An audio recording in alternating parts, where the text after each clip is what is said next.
Ce matin, à travers le livre Femme d'Oc de Jordi Labouisse, nous saluons la mémoire d'Aliénor d'Aquitaine, aussi connue sous le nom d'Éléonore d'Aquitaine ou Éléonore de Guyenne. On appelle parfois Aliénor la grand-mère de l'Europe. Elle connut un destin fabuleux, 2 fois reine, mère de 2 rois d'Angleterre.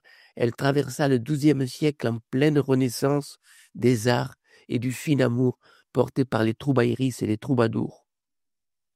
Aliénor connaîtra les premiers conflits entre Capétiens et Plantagenets qui s'achèveront à la bataille de Castillon en 1453.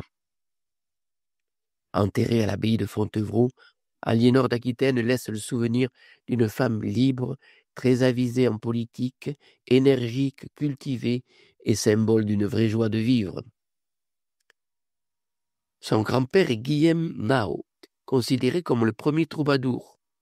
Elle reçoit une éducation raffinée à la cour d'Aquitaine. Elle vit naître l'amour courtois. Son père, Guillaume d'Etz, Guillaume X, encourage les troubadours, comme le gascon Cercamoun. À 14 ans, Aliénor est déclarée héritière du duché d'Aquitaine, un très vaste et très riche territoire.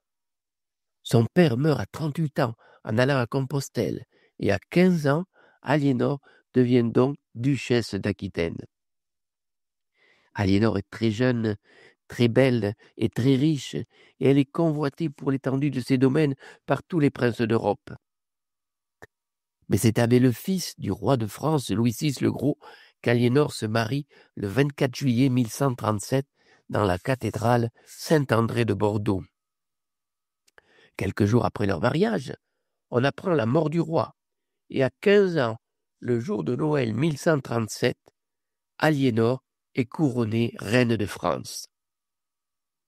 À la semaine prochaine pour suivre Aliénor dans sa nouvelle fonction. En attendant, retrouvez la langue d'Aliénor et des troubadours dans Radichatz le mardi de 18h à 19h et le dimanche de 14h à 15h et aussi en podcast.